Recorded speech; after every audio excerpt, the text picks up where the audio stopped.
Welcome to Voices of Esalen. I'm Sam Stern. Today my guest is Stephen Dubner, New York Times bestselling author and host of a very good podcast called Freakanomics. I first met Stephen when he and his crew came to Esalen for an on-site interview focused around deceased Nobel Prize winner and occasional Esalen faculty member Richard Feynman. During the 1980s, in Big Sur, three women who had experience with underground psychedelic therapy, Debby Harlow, Barbara Berg, and Cheryl Haley, had initiated Feynman through the psychedelic experience. Now the Freakanomics team would interview these three women at Esalen, where they had initially met Feynman. We gathered together in the famed Fritz room at the southernmost tip of the Esalen property, and brandishing a microphone near my mouth, Stephen asked me the question I had been anticipating, but in some ways had been dreading. How much do you personally know and care about Richard Feynman? All I know about Feynman is that there's this one talk in the archive that's from 1984. It's called Tiny Machines, and I listened to it this weekend. It doesn't necessarily feel aligned with the greater human potential movement in general. He seems like a brilliant, neurotic, fast-talking Jewish guy. Doesn't make him unlike the rest of the teachers from that time. His concerns seem scientific and mathematical, not necessarily embodied. All that is true. Feynman was a superior intellect, a fascinating mind whose work on its surface had little to do with human potential. But as you'll see in this episode, and all the more so if you go to the Freakanomics podcast and dive into their 4-part arc on Feynman, as a person, in many ways, he exemplified the Human Potential Project. He pursued expansion and fulfillment right up to the very end of his life. In any case, I am thankful for Feynman, if only because it linked me to Stephen Dubner, one of my favorite writers, thinkers, and interviewers alive today. In our conversation, we delve into the life of Feynman, but save a little time to talk about AI, job loss, storytelling, the future of work, and the critical role of community. In this episode, I'll also play some short clips from one of the recent Freakonomic episodes, Mr. Feynman Takes a Trip But Doesn't Fall. I'll also play a few brief segments from one of Feynman's talks at Esalen Institute in 1984, which he called Tiny Machines. With no further ado, here's my conversation with Stephen Dubner. Thank you, Sam Stern. I'm almost certainly the least qualified voice of Esalen who's ever graced your ether waves, but I'm going to do my best. I don't think so. We met at Esalen, so you're doing this episode of Freakonomics, actually a 3-part arc on Freakonomics on Richard Feynman. So I thought a great way to bring us into this would be for you to tell us a little bit about this episode that digs into the genius that is Richard Feynman. Yeah, so this was a 3.5 part series. We released one more after the formal 3-part arc, and that fourth one was based totally at Esalen. That was a conversation we had with three women who'd attended Esalen a long time ago and had some adventures there with Richard Feynman. This is Debby Harlow. I found that working with psilocybin often opened up doors, so wouldn't it be nice to provide him the opportunity? It was like, pow, tears were pouring down his face. And I could tell he was in ecstasy. He was just laid back and he was bliss, and eventually he opened his eyes and he said, "Oh, Debby," he said, "it's even more beautiful than you promised." But Richard Feynman himself, for those who don't know or have forgotten, which is to say just about everybody, Feynman was, at one point not so long ago, just a few decades ago, he died in 1988, was probably the most famous living scientist in the world. His career was kind of marked by two big events, if you like to look at history or lives that way, one near the beginning and one toward the end. The one toward the beginning was his participation in the Manhattan Project, the project at Los Alamos, New Mexico, to build an atomic bomb before the Germans could build theirs. And the chapter toward the end of his life was Feynman serving on a presidential commission to get to the root cause of the disaster of the Challenger Space Shuttle. But in between, he was a working academic physicist at Caltech, just, 7 or 8 hours down the road from you, and lived a life of what I came to think of as honest inquiry. He was someone who became a scientist because he wanted to understand how the world worked. He happened to become, a leading Nobel laureate theoretical physicist and was known for quantum dynamics and many, many, many other realms that fit just barely sometimes into what we think of as mainstream physics. But he was just a remarkably smart, dynamic, curious. He would have hated to be called a public intellectual. He didn't think of himself as an intellectual, as smart as he was. And he didn't really have much use for the public either, to be honest. It seems like there used to be more people like Feynman in the public intellectual space who could speak truth to power and who could explain complicated things and who could kind of calm us all down and who could make everyone, even politicians, listen. And it feels like the public rhetoric, at least the last few decades, has become more anti-science than that, more shouty than explainy. And so I was driven to focus on Feynman over this Freakonomics radio series because I think he's worth emulating to some degree. And I wish we had more of that in our society, in academia, in the public sphere now. And Feynman, is someone that I've been reading about for many, many, many years. And I finally got around to it. And so we spent a lot of the last year making this series, including a really amazing stop at Esalen along the way. Would you bring us into the intersection that Richard Feynman curiously had with the Esalen Institute?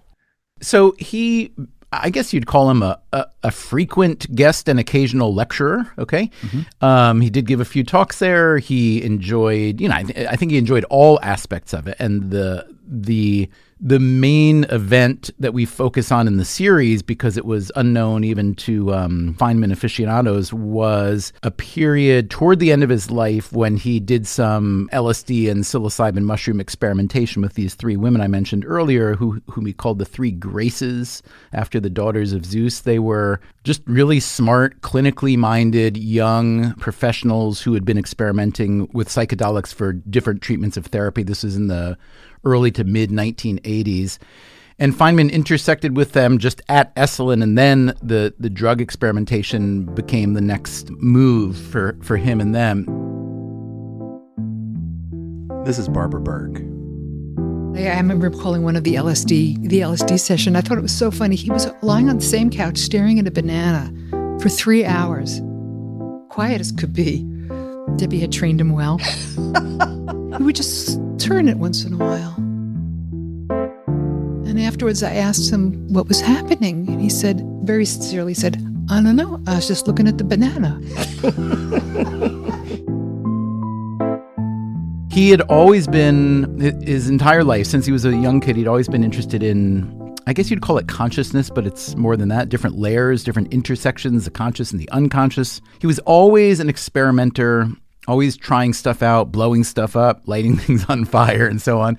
He loved to literally just ask the question of, why does this thing do that? This is Richard Feynman from a talk that he gave at Esalen in 1984 entitled Tiny Machines. We've been talking about personal problems and thinking about personal problems. They said we got enough of that stuff in all the other workshops and all the other things at Esalen. Could you talk about something else? So I'm talking about something entirely impersonal that involves nobody and no problems. Feynman, from an early age, was a skeptic. I wouldn't say a cynic at all, but he learned to be skeptical of outward signs. He learned to be skeptical of people who thought they understood something because they knew what its name was. All right, now it turns out if you take all the books in all the libraries, Turkish, Hungarian, everything, all over the entire world, then all this goes into a volume of material 1/200th of an inch on a side, which is the smallest piece of dust that you can possibly see.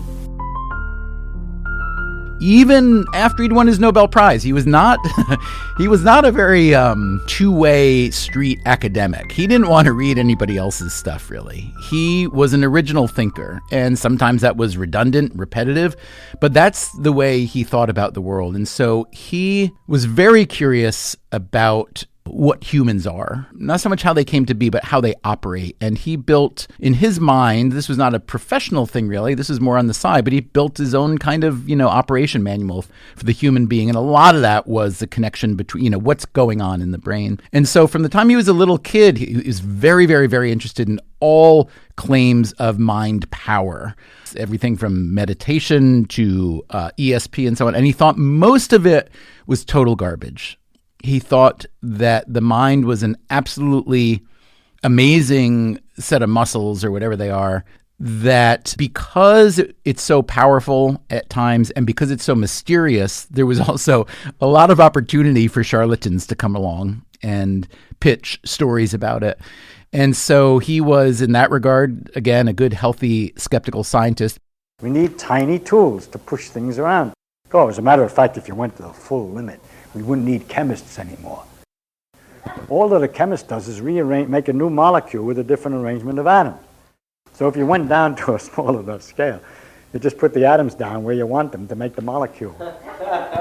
No hocus pocus with bottles and colored liquids.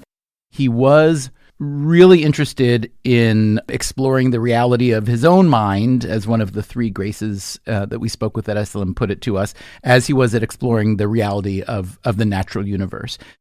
Now, the problem was that he didn't want to do drugs throughout most of his life because he didn't know what it would lead to in his brain. And his brain was not just his favorite toy, but his most powerful tool.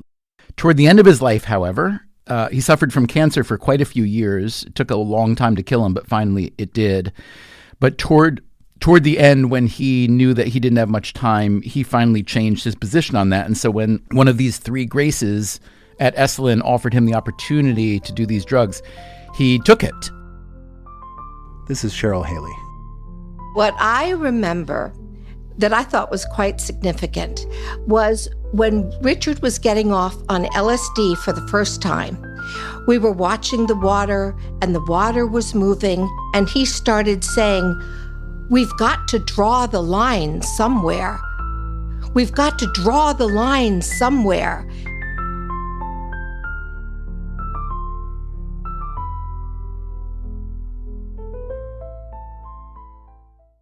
Kind of a process-based question here. I had the privilege of shadowing you throughout the day at Esalen. And while you were there, I mean, I felt like I picked up so much on the way that you approach storytelling and opening up a story. And initially, I had this thought that you could have done this piece on Feynman without ever actually coming to Esalen. You could have conducted your interviews, over Zoom. And in fact, to come to Esalen and bring a crew there kind of flies in the face of contemporary digital journalism. It's almost like it's like a nod to Gonzo days, to the days of Tom Wolfe and Hunter Thompson when they had to be present in order to report their stories. What is it about going that extra mile that helps you create your story in your Freakonomics mode? Well, that was out of the ordinary even for us. So we do try to get out of the studio when we can, but we're a weekly podcast and NPR show, so it's extremely labor intensive to put out any new show in a given week. Once you start going to record remotely, which is much, much, much less efficient, just from a time perspective, obviously, it really changes the character of what you're making. So in a perfect world, or in a different world, I might make 10 episodes a year, which would be a little bit more like writing a book as opposed to writing, a weekly magazine column. But the fact is, that's what I used to do. I used to write books, and sometimes I wouldn't see anyone for 3 years, and I didn't love that. Right. I will say there are advantages of recording in the field, and there are disadvantages. The disadvantages are essentially that the tape just doesn't sound as good as a studio. And that's and there are, within that even, there are many pros and cons to how field tape sounds different. Some of it is better, but for a radio ready show, it can be really difficult to get great audio when you're out in the field. I really like recording interviews remotely. So long before COVID happened, I was a remote worker, and I had been for years, even doing radio. So just having a studio wherever I've lived, I've just always built a little studio of some kind. And partly that's because, it's mostly because I like spending time alone. I became a writer in part because, I don't mean to compare myself to Feynman, but yeah, that's what I like to do. I like to try to figure out how the world works. And sometimes you need to go out into the world to do that. But then you need to gather as much information as you can and do as much thinking and writing as you can on that. And a lot of that is solitary work. And I love that. I like, if I'm alone all day for 10, 12 hours, I'm happy to see my family and friends after that. But there's something incredibly, maybe medicinal, certainly fun, challenging about doing that kind of, spending that time alone. And then for recording audio, which is what we do for our podcast and radio show, being remote, being separate from the other person in a studio does provide just like some small practical advantages. Like if we're not in the same room and our mics are on different tracks in different studios, then that tape can be edited really cleanly however we need it to be. And I'm a bad interrupter. So if I'm interviewing someone for a couple hours, I'm constantly, just, you mean blah, blah, like horrible. It sounds terrible when you listen to that. But we mute me and then everything is good. So as you may have observed when we were at the Fritz cabin at Esalen, me speaking with these three women, Debbie, Cheryl, and Barbara, I had to like basically hold my hand over my mouth to shut up. It's just not in my nature.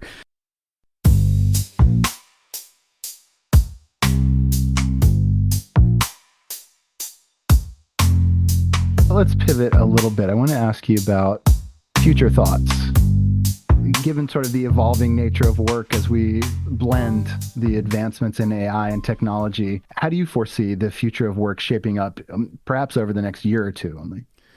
Yeah, that's a really good question. It is a question I certainly think about all the time. I think we've actually done probably maybe 3 to 4 episodes of Freakonomics Radio related to that topic over the past maybe 8 or 10 years now, long before we had LLM, large language models that are feeding things like ChatGPT, which has plainly caught the world's attention. I mean, that's been an amazing development just to see how many people suddenly care about, in good ways and bad, this new technology. But this has been a problem if you're an economist or an economic historian. This has been a problem or an issue, at least, that you've looked at, not just in the last 10 years, but in the last, couple hundred years. The Industrial Revolution changed things at a scale that had never been seen before. And, the automation and technology of the last 30, 40, 50 years, the digital revolution has, again, changed an awful lot of things at a fast rate. And now we're concerned about another wave that seems like it may be different. There is, there are many think pieces about this topic that are titled "Some Version of This Time It Really Is Different." Whenever you see that caution, you think, well, if you have to say this time it really will be, there's a good chance it won't be. I will say this: humans are really bad at predicting the future. Full stop. The more history you read, the more evidence you have for this. That doesn't mean that things don't change and change fast. Sometimes they do. Usually they change slowly, but sometimes they change fast. The classic cautionary tale story is the buggy whip manufacturers from when there were horses and carriages that went out of business. What did those poor people do? Did they end up in the gutter, drinking cheap whiskey? And the economist always likes to say, no, that's not the way it happens. That's what makes an economy like ours function, is it's dynamic. It changes. The inputs, when the outputs change, the inputs can change and vice versa. With the computer era, again, people, if you look back 40, 50 years and think of computers generally as the way people are thinking about and scared of AI now, you could say, well, there are so many things that computers will be able to do that, of course, humans won't need to be able to do those, and therefore those humans will be put out of work. And as we've seen, that didn't happen, because the computer, aside from being a labor saver, is also a tool that has a million versions that create a million more opportunities. So you and I are able to have this conversation in real time, sounding good, because of all the things that come with digital audio and computing generally. So you create industries like podcasting, although that's not really quite fair because radio existed and this is just a digital version thereof.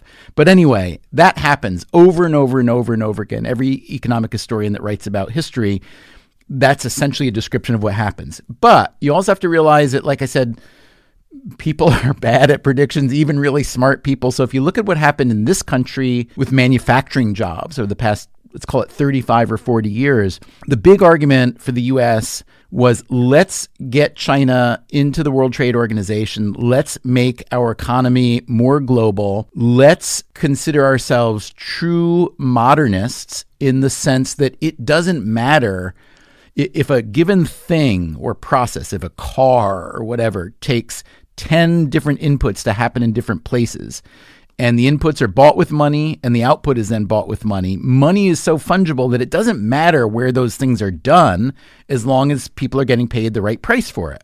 And so if we're an American car company, or if I'm an American company of some kind, textiles, let's say, and I want to manufacture my product, design it in Concord, North Carolina, manufacture it in China, and then ship it back to New York to sell in the US, that's all going to work out.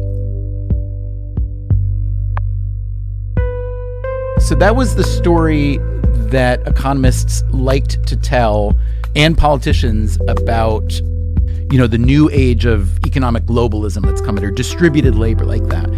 And part of their argument was that the people that, let's say the hundreds of thousands or millions of people who may lose manufacturing jobs in the US will instead have opportunities that are better than those. They'll be retrained, they'll do, data entry, they'll do design, whatever. They could do all these different things.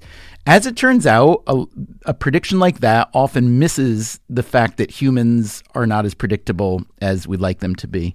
A lot of people didn't retrain. And also, there are frictions in the world. Like if I live in a given place, and most of the employment opportunity in that given place is a textile mill or a coal mine, then where am I supposed to go to this training center now? And how am I supposed to get this new job that's supposed to pay 20% more? And instead, I end up with less. So that was a case where technology and labor intersected to form a kind of imperfect storm in this country for the purposes of employment and so on. And people were wrong about it. I say that only to emphasize the fact that predicting is hard. And when you're trying to predict something as complicated as how are millions and billions of people going to respond to different labor incentives and financial incentives and digital and technological incentives in the future, it's really hard to say. When it comes to AI, why should it necessarily be different than past technologies? To me, that answer is not obvious.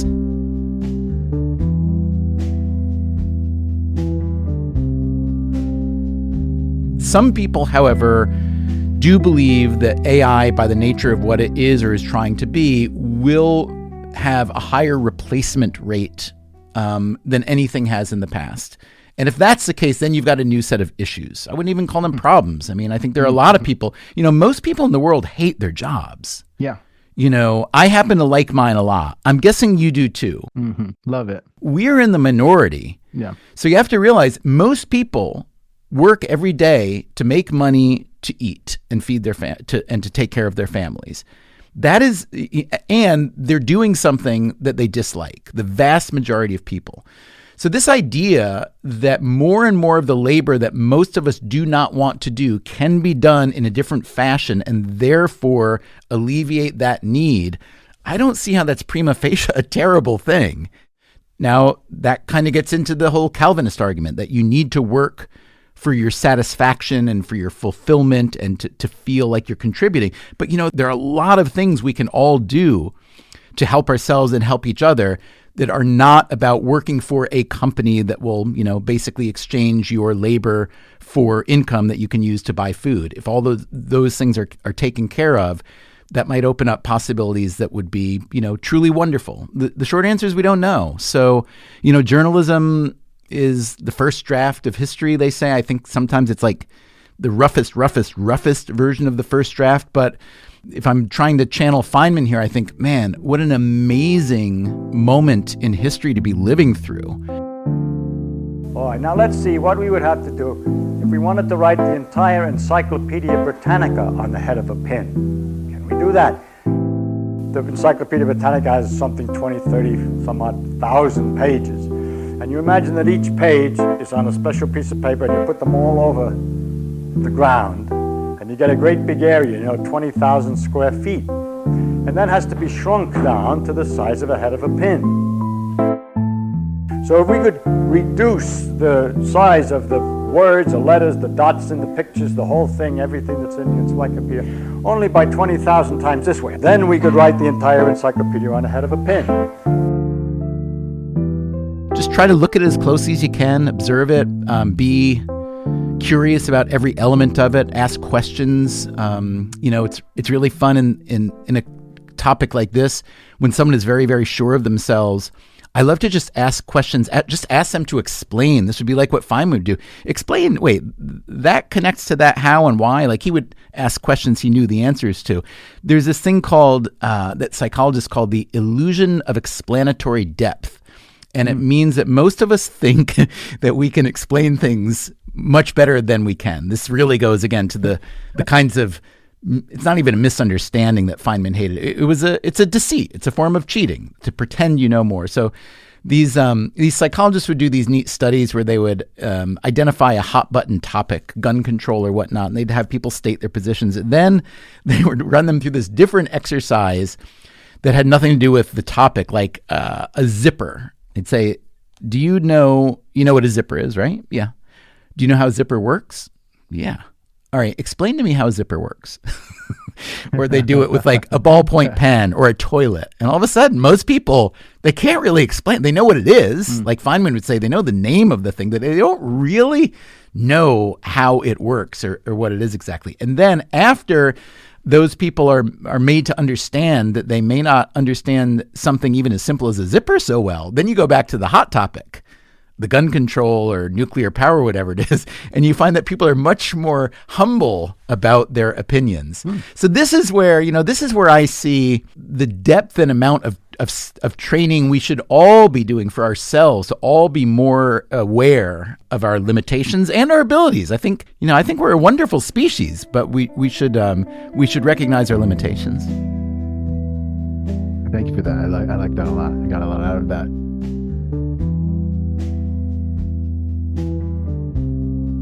What has, if any, been your engagement with generative AI with regards to your storytelling process, with regards to your production? Has it affected in any way you as a kind of working artist, writer, producer?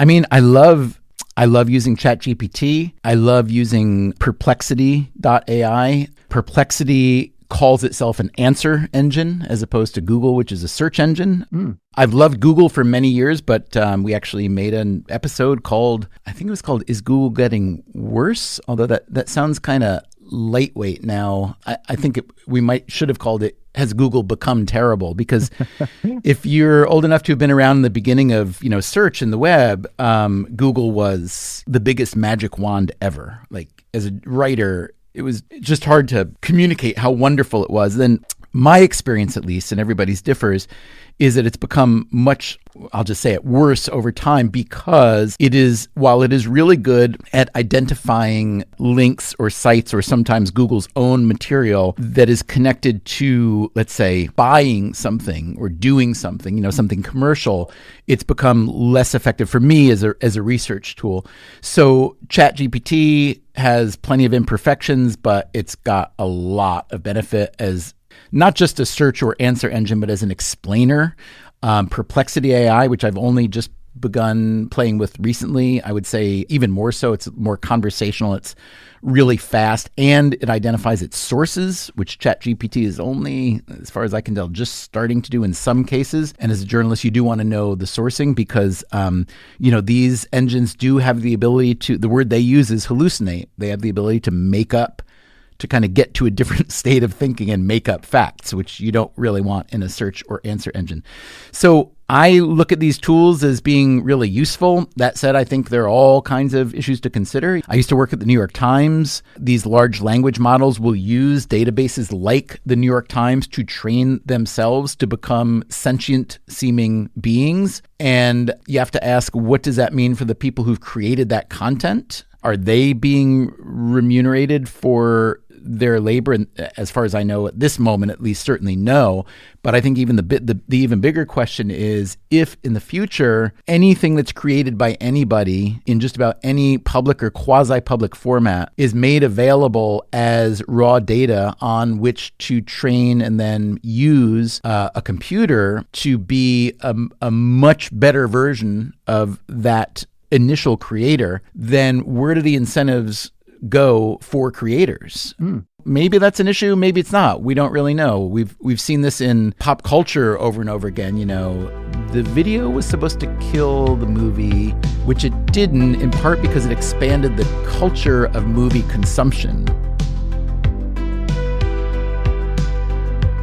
the other hand, the streaming and studio chapters of the entertainment world are having a lot of glitches too. So, there's always disruption. You can get depressed by it. Sometimes it's scary. Sometimes bad things truly happen to good people. But again, if you look at it with a little bit of the Feynman view or a little bit of the view of like a Joseph Schumpeter, who is, I believe, a Viennese economist who coined the phrase creative destruction to talk about what happens when an economy works, things are being broken to create new things. And the world is endlessly fascinating. Yes. If you're willing to engage with it. And if you have teachers who teach you how to engage, and for me, that's what Feynman was. He was a fantastic teacher. I never met him, but he taught me a great, great, great deal. And so, I'm grateful that there are people like that in the world.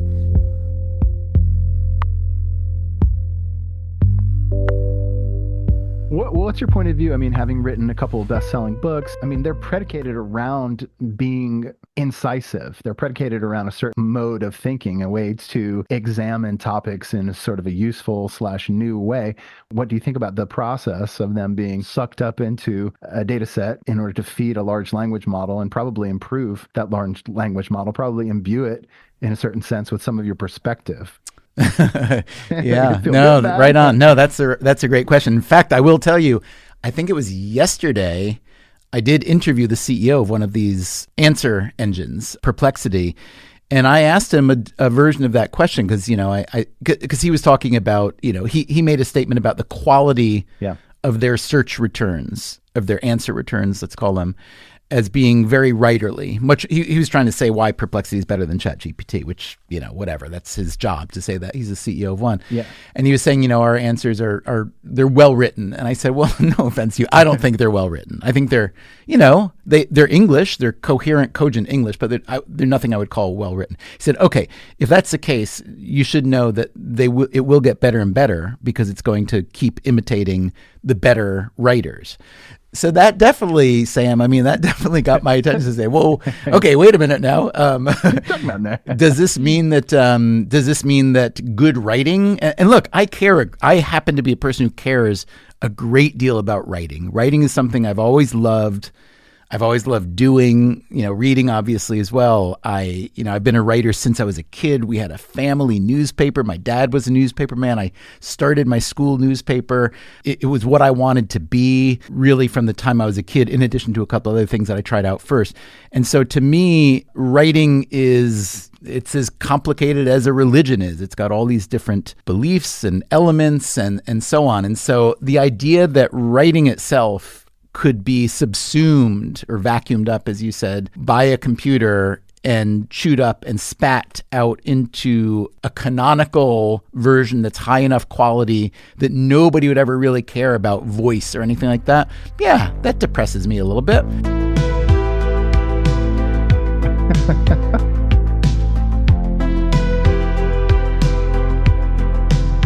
But I'm also not at all sure that that's actually going to be the case, right? I do think one mistake many of us make when we think about technology generally is that some piece of technology comes into our lives and becomes the 100% use case for everybody. And that's almost never the case. One of the closest cases is Google.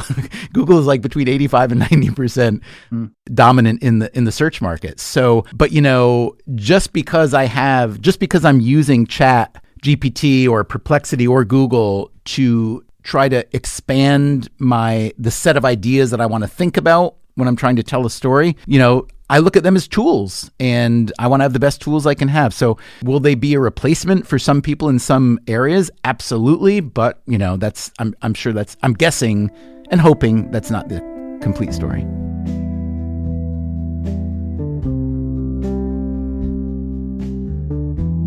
If you look at the introduction of any technology, any technology that becomes ultimately successful, it's always fought against tooth and nail by a pretty significant part of the population often.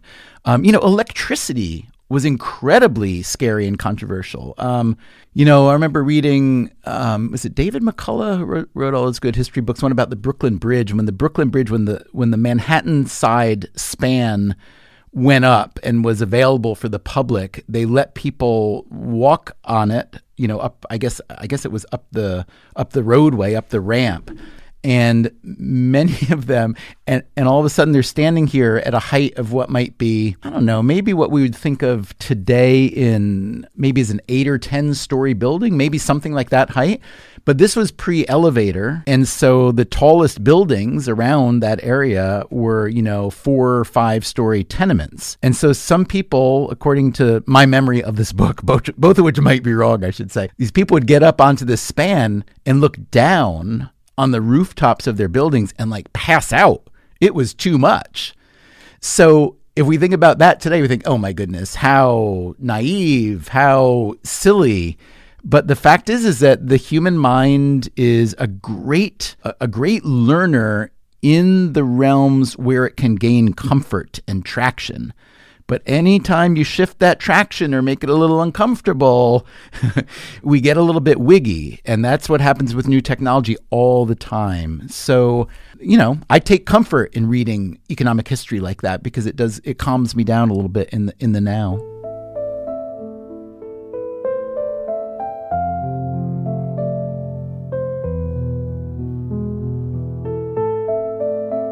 Yeah, another piece of the whole new technology puzzle is that in certain ways it's advantageous because it separates out what is truly human, what cannot be farmed out. In doing so, I think about a place like Esalen, where its reason for being is to tap into this essentialized human, into the body, into the somatic experience, we're into relaxation. Yeah, I think that's right. I think the only other thing I'd add to that is, and I say this as someone who really likes being alone, Sam, it's great to connect with other people. And modern society, probably older society too, throws up a lot of barriers to human connection.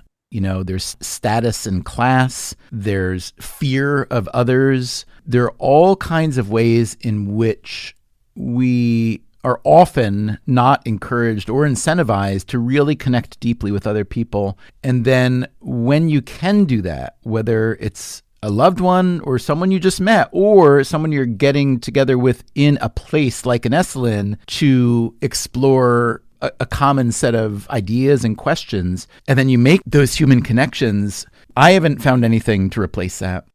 That may come, I don't know, but I certainly haven't found anything to replace that yet. And honestly, that was kind of the story of Feynman and these 3 graces at Esalen. One thing that they felt very strongly was that he was the kind of person who was able to connect deeply with another person that he just met because he was, I guess, we use the phrase open-minded all the time. I think the minute most of us use that phrase, we're actually saying the opposite. It's come on, be open-minded.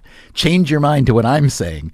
But I think he was someone who truly was open-minded and open-hearted. And he liked the human connection, I think, because he recognized its power. Just having an opportunity to tell 2 minutes of your story to someone can be a really powerful connector. And yeah, I don't think there's a chatbot yet that can do that. Stephen Dubner, thank you so much for joining us today. It's been so fun to talk with you and pick your brain. Thank you. Sam, thanks for having me. I really appreciate it. Thank you for listening to Voices of Esalen. Today's show is produced in conjunction with Cheryl Haley. Our theme music was composed by Nico Holloman. All additional music was created by me, using an AI program, Suno. Thanks to Freakanomics for allowing us to use small portions of their episode Mr. Feynman Takes a Trip But Doesn't Fall. The 3 graces are Debby Harlow, Barbara Berg, and Cheryl Haley. Until next time, be well and be kind.